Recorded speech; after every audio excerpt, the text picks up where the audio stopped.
ایک سادی نے مثال لکھی ہے، سوکنوں کی بات سناتے ہیں تو کہتے ہیں کہ ایک شخص نا مٹی کی بیوی بنا کے نا اس پہ دوپٹہ ڈال کے اپنی بیوی سے کہنے لگا یہ تیری سوکن ہے.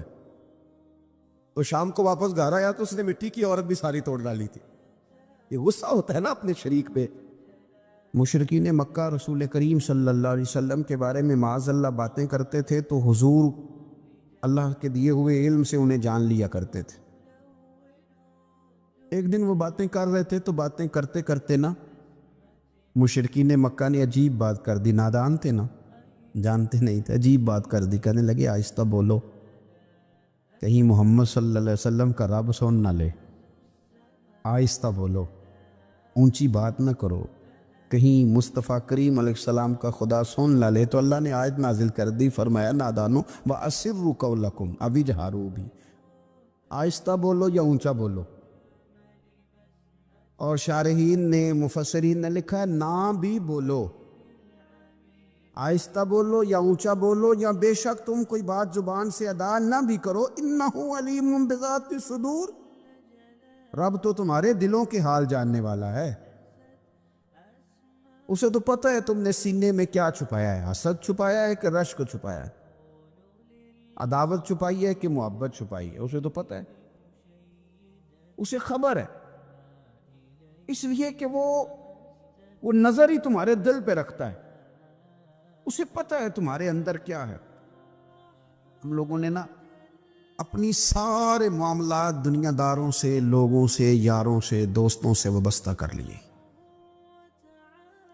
ہمیں تعریف بھی بندوں سے چاہیے، ہمیں اچھے ہونے کا جو ڈگری ہے وہ بھی بندوں سے چاہیے. ہم بندے بڑے نیک ہیں یہ بھی لوگ کہیں تو پھر ہم مطمئن ہیں. ہم صحیح رستے پہ چل رہے ہیں یہ سند بھی بندوں سے چاہیے. ہر بات پر اعتماد خلق، ہر وقت لوگوں پر ہی دھیان، لوگوں پر ہی توجہ، لوگوں کے معاملات ہی ڈسکس کرنا. بھئی یہ تو تیرے ذمہ ہی نہیں. تجھے تو کہا گیا ہے کہ وَمَن يَتَوَکَّلْ عَلَى اللَّهِ، تو اپنے رب کی ذات پر بھروسہ کر. فَهُوَ حَسْبُهُ، وہ تیرے لیے دنیا میں بھی کافی ہو جائے گا، آخرت میں بھی کافی ہو جائے گا. وہ تیرے لیے کافی ہے تیرا رب رسول. تو اللہ رسول کی جانب توجہ کر. ہماری ساری معاملات بندوں کے ساتھ مطلب فلانے کو کیا مل رہا ہے، فلانا کدھر جا رہا ہے، فلانے کے پیسوں پہ میرا کتنا حق ہے، فلانا آگے نکل گیا، فلاں پیچھے رہ گیا، فلاں نے محبت سے نہیں دیکھا، فلاں نے یہ کر دیا. اب ساتھ چھوڑیں، یہ تو ہر وقت تو ذکر آپ کو اللہ کا کرنا تھا. یا ایھا الذین آمنوا اذکروا اللہ ذکرا کثیرا وسبحوہ بکرۃ واسیلا.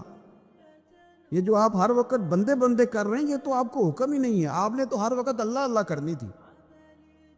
تو جو کام کرنے کا تھا وہ چھوڑ دیا، جو نہیں کرنا چاہیے تھا اس پہ بحث شروع کر دی.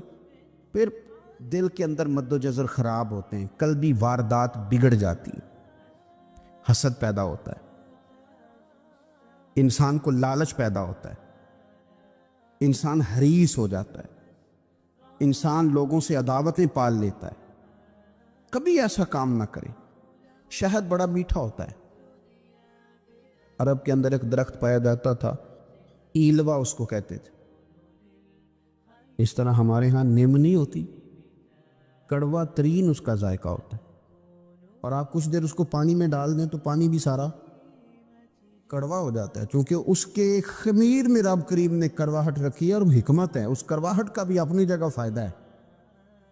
لیکن حضور سید عالم صلی اللہ علیہ وسلم نے ایک مثال بیان فرمائی اور وہ بڑی سمجھنے کی ہے. حضور مثالیں دیتے تھے تو کمال ہو جاتی تھی. بڑے سے بڑا ان پڑھ بندہ بھی اس کی روح تک بات اتر جاتی تھی. کریم محبوب علیہ السلام فرمانے لگے کہ اگر ایلوا درخت کے کچھ ٹکڑے شہد میں ڈال دیے جائیں نا تو شہد سے زیادہ میٹھی چیز کوئی نہیں ہوتی. تو حضور فرماتے ہیں کہ وہ ایلوا کا درخت جو ہے وہ شہد کو بھی بگاڑ دیتا ہے، اس میں کرواہٹ پیدا کر دیتا ہے. حالانکہ وہ بڑا میٹھا تھا، اپنی جگہ اس کی مٹھاس میں کوئی کسی قسم کی کمی نہیں تھی، لیکن وہ ایلوا کے درخت نے اسے بگاڑ دیا. اللہ کے محبوب فرماتے ہیں جس طرح ایلوا کا درخت شہد کو تباہ کر دیتا ہے نا، اس طرح حسد آدمی کے ایمان کو تباہ کر دیتا ہے۔ ایمان بڑی میٹھی چیز ہے، بڑی حسین چیز ہے، لیکن جب حسد آ گیا نا، حسد ہے کیا؟ حسد بندوں سے نہیں ہوتا، یہ سمجھ لیں۔ حسد کا مطلب، حسد کی لغوی تعریف یہ ہے کہ یہ سمجھ لینا کہ یا اللہ اسے نہیں دینا چاہیے تھا، مجھے دینا چاہیے، یہ تعریف ہے۔ تو حسد ہوتا کس سے ہے؟ حسد دراصل بندے پہ نہیں کیا جاتا۔ حسد کا معنی یہ ہے کہ آپ اللہ کی تقسیم پر اعتراض کر رہے ہیں۔ آپ کا کہنا یہ ہے کہ یا اللہ یہ تقسیم ٹھیک نہیں ہوئی، معاذ اللہ، یہ ادھر چلا گیا، یہ تو ادھر آنے والی چیز تھی۔ تو یہ آپ نے ڈائریکٹ جو مقابلہ شروع کیا، معاذ اللہ، یہ تو آپ نے اللہ کی تقسیم کے ساتھ شروع کر دی۔ تو پھر دل میں بگاڑ آتا ہے، پھر انسان ٹوٹ پھوٹ کا شکار ہوتا ہے، پھر وہ کمزور پڑ جاتا ہے، پھر وہ ایسی باتیں کرتا ہے جو اس کے منصب کے مطابق نہیں ہوتی، کچی بات کرتا ہے، کمزور بات۔ اللہ بہتر جانتے ہیں کون سی چیز اس نے کہاں رکھنی ہے۔ رب کی حکمت پر اور اس کی دی ہوئی توفیق پر راضی رہنا ایمان کا تقاضا ہے، لیکن ہمیں تو چاہیے تقسیم اپنی مرضی کی۔ ادھر کیوں چلا گیا، ادھر آنا چاہیے تھا؟ بھئی آپ کو یہ کس نے حق دیا ہے؟ مالک نے جو چاہا، جب چاہا، جہاں چاہا اپنے فضل سے عطا فرمایا۔ حسد، اور پھر اس کے اگر کوئی حسد نہیں کرتا تو لالچ شروع کر دیتا ہے۔ وہ کہتا ہے کہ یہ جو اس کا مال ہے اس میں میرا بھی حق تھا، یہ تو مجھے ملنا چاہیے تھا۔ آپ یقین کریں کہ بندے بندوں سے کم پیار کرتے ہیں، جیبوں سے زیادہ پیار کرتے ہیں۔ اس بندے کو تو کوئی نقصان نہیں جس کے ساتھ آپ نے تعلق رکھا ہوا ہے جیب کا، لیکن آپ بڑے کمزور ہو گئے۔ آپ جب لالچ کر لیا، نفسانیت میں آ گئے تو آپ کمزور پڑ گئے۔ آپ نے مطلب کیا، آپ کا کیا خیال تھا کہ رب کی بارگاہ سے کوئی کم ملنے والا تھا جو بندوں پہ اتنی توجہ کر لی؟ حضرت بہلول دانا رحمۃ اللہ علیہ نے کیا خوبصورت انداز ہے، رب کریم کے بندوں کی باتیں اللہ کے لشکروں میں سے لشکر۔ کیا سوچ تھی، کیا نظریہ تھا، کیوں یہ لوگ اتنے مضبوط تھے؟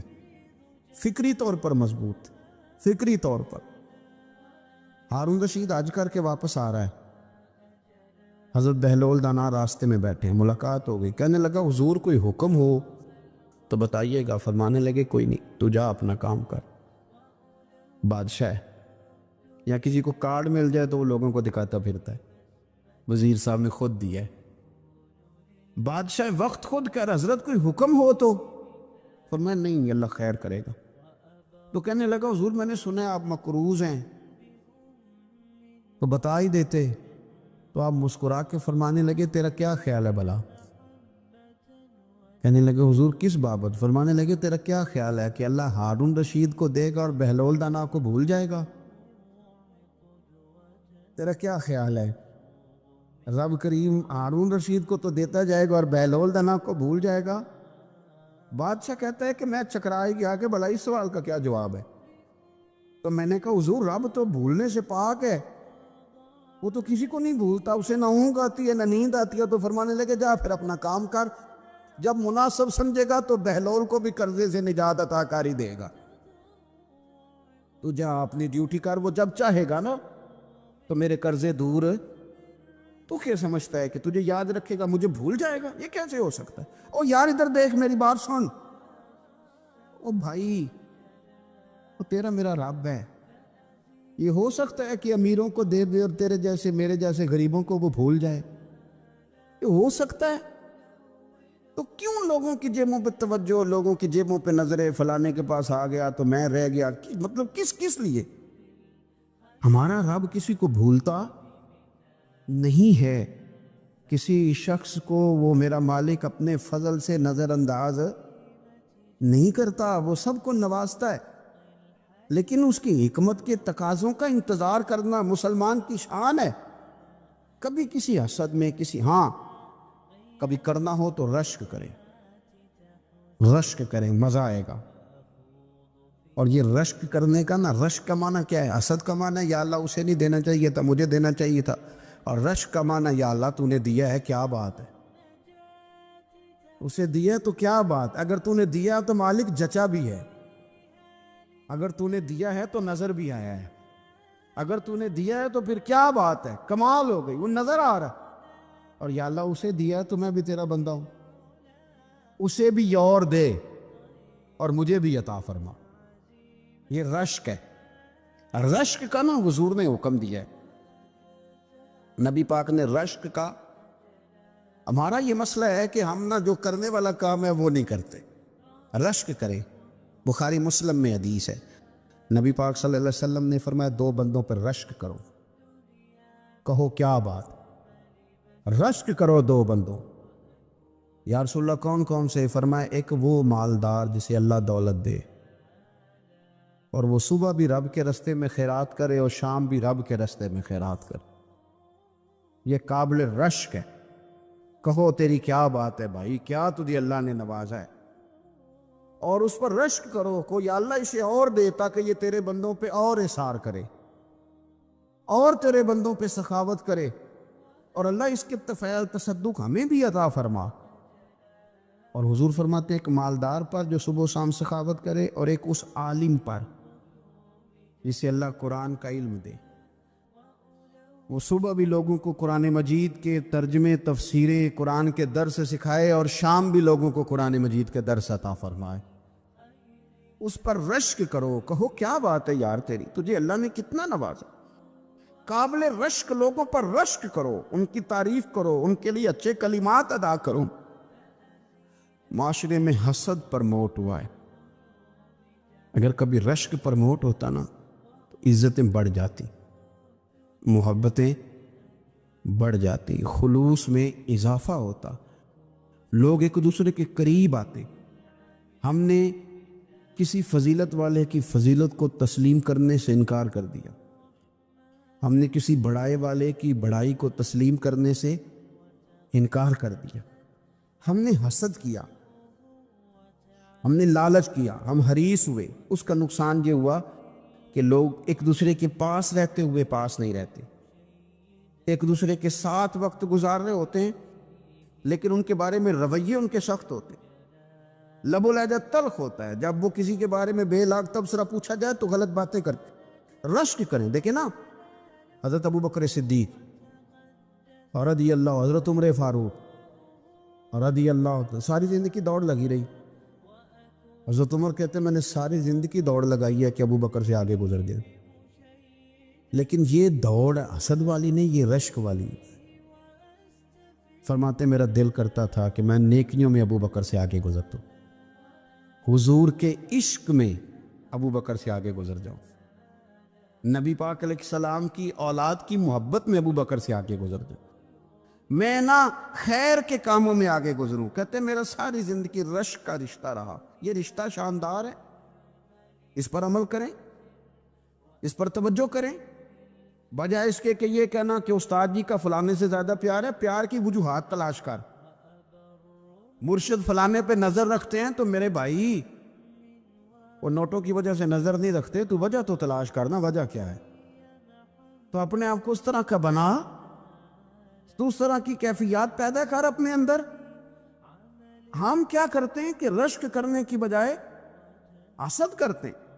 حسد نہیں کریں، اپنے آپ کو سنواریں، وہ رشک کی وجہ سے آپ سنوار سکتے ہیں۔ نبی پاک علیہ السلام کی پیاری زوجہ ام المومنین سیدہ عائشہ صدیقہ، بڑی شان ہے اس خاتون، بڑی عظمت ہے ان راہوں کے صدقے جن رستوں سے سیدہ پاک کی سواریاں گزرا کرتی ہیں۔